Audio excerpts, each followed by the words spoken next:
There's a, Explain to me. yes, sir. In your mind, what's the difference between a published Supreme Court opinion that at the end says we're giving you an informal admonition and a published Supreme Court opinion that says this is public censure? Well, Suzanne and I debated that as well. And she desired to have informal admonition. She believes that her record, well, it was clean. There's no prior record. And she wants her record to remain as stain-free as possible. And so even though an informal admonition will be potentially the result, she requests the court issue an informal admonition in this case. And so, yes, it still would be put in the reporters, but she is requesting that that occur. I would also point out that there was significant delay in this case. The gray letter came on March 26, 2021. The complaint was filed almost over 2 years later on August 14, 2023. Today is April 1st, 2025. It's 4 years and 6 days. It's a long time. She showed remorse. I see I'm running low on time, and I want Suzanne to speak, and I want you to hear from her because I don't want to run out of time without letting her speak. I have a few other things to say, but Suzanne, would you kind of come up and address the court, please?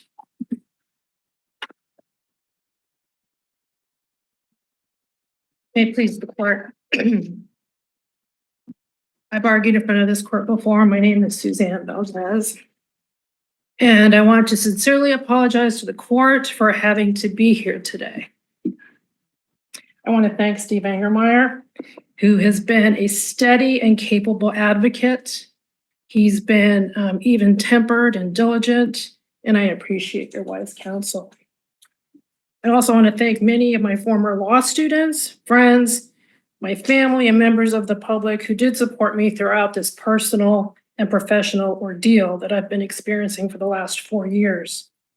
And for all those people who wrote letters of support for me, I thank them as well.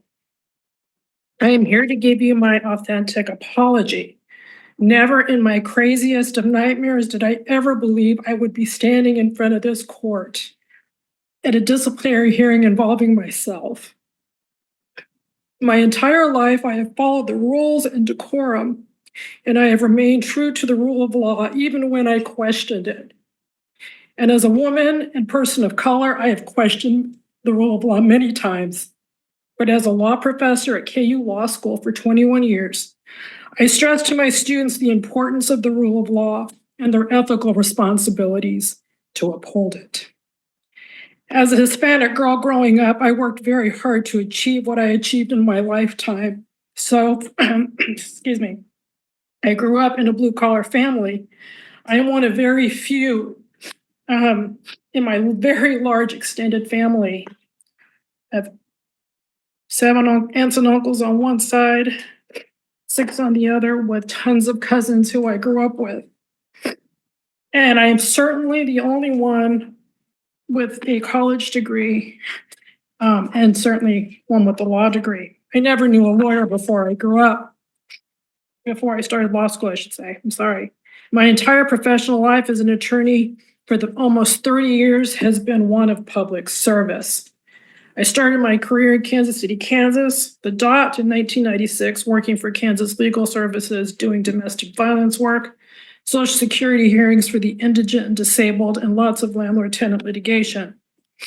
I then taught at the KU Law School for 21 years, starting in 1999, where I was able to mentor and teach students on the ethical practice of law in my clinical work and by being instrumental in developing the KU Law School's practical skills curriculum. I'm very proud of the programming that I started there. During my tenure as a faculty member over many years, law students in the entire KU, KU students confided in me many times about being sexually assaulted. I listened to them and believed their experiences, and I supported them in all ways possible. I advised them about the cruel treatment of the university Title IX and criminal justice system processes. Today, sadly, very little has changed. I've worked in private practice. I worked as a special prosecutor in Wyandotte County and as a pro tem judge in district and then the 7th Judicial District, handling the juvenile offender docket for a time period. For 8 years, I served as chair of the Kansas Crime Victims Compensation Board, a statutory board which instilled in me how the criminal justice system often ignores the pain and trauma that victims and survivors endure.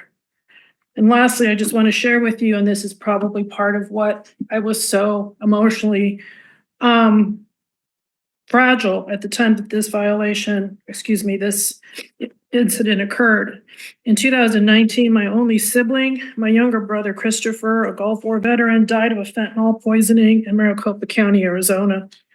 My family, his children, and I were completely devastated by his death, and we were shocked that law enforcement didn't conduct a criminal investigation into his death. This is all to say that all of this came together for me as I decided to pursue running for elected office as Douglas County District Attorney. I wanted to be a voice for victims and survivors, reduce the criminal justice footprint, and use alternatives to incarceration when appropriate. I was doing everything I could to keep my community safe. I've heard questions asked by the court to counsel, and I want to be clear that I was DA-elect in 2020 when the COVID jury trial plan at the fairgrounds was being created. Not once was I asked to be invited to the table to give my perspective, even informally. Mr. Branson, the DA at the time, never involved me. I didn't know anything that was going on, nor was I a part of that discussion. The jury trial plan and the schedule were set to go the day I was sworn into office, with 4 criminal jury trials set at the Douglas County Fairgrounds. Upon looking at that plan, I was in a state of just trying to get people hired. People were out sick. It was just a very, very chaotic time. And just to give you a sense of how enormously chaotic it was, there was at least a couple weeks when probably of the 17 prosecutors I had working for me, there were only 3 of us in the office, myself included, and I had 20 minutes to prepare for an off-grid Jessica's Law preliminary hearing. That's how crazy it was. Our phones were ringing off the hook with people saying, why do I have to go to jury service when I can't even go to the dentist? It was just, we were unvaccinated. There was all kinds of just chaos. The question has occurred, well, I had plenty of time to try to talk to the court. And to be honest with you, that reality isn't the reality. I was busy trying to move cases. I was busy trying to learn the system. I was busy trying to get people hired. Whether the jury trial plan involved the prior DA or not, I had no idea the extent to which that happened. All I know is that I was not included. And being a woman of color, being someone in my position, I believe that I should have a seat at the table.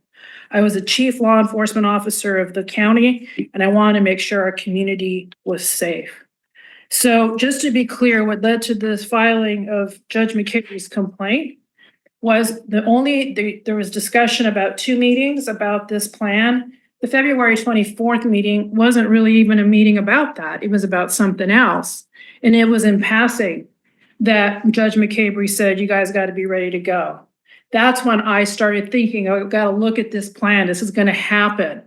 That's when I was looking at the details. I took time to look at the details, and that's after we had an experience there where there was a violent offender for a pretrial hearing, and our prosecutor came back absolutely terrified.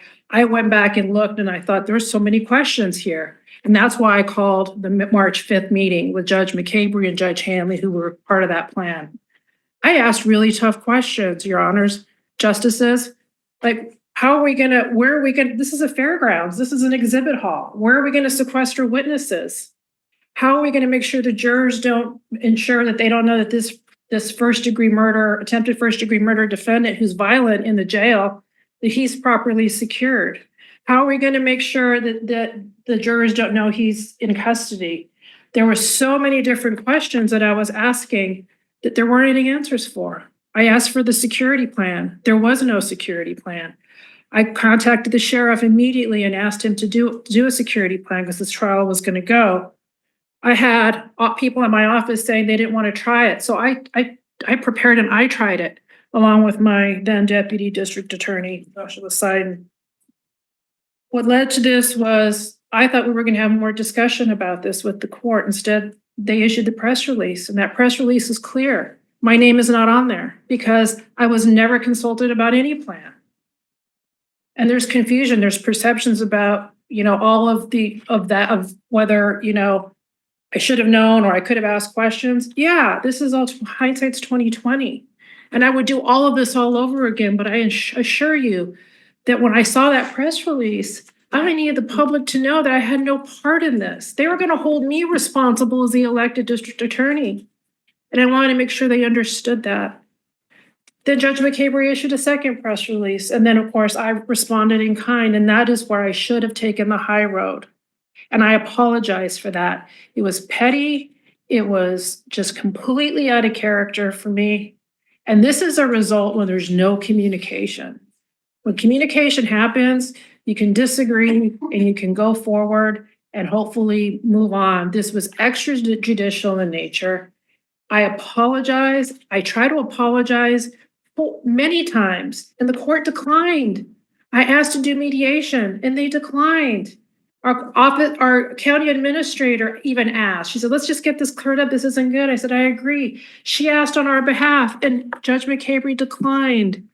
I sent an email to him asking for restorative justice practices so that we could learn to communicate with a very good facilitator. He declined. I was left then with this process. That was my only way. And this has been going on for 4 years. I just want this over with. I want to move on.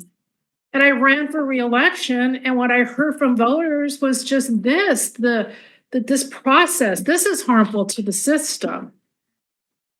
So I am sorry. I apologize. I made a grave mistake when I allowed myself in my frustration and the turmoil and COVID and all the anxiety and all of that to get the better of me. That's not who I am. I'm a very passionate person. I'm a very honest person. I am all those things. And I am sorry.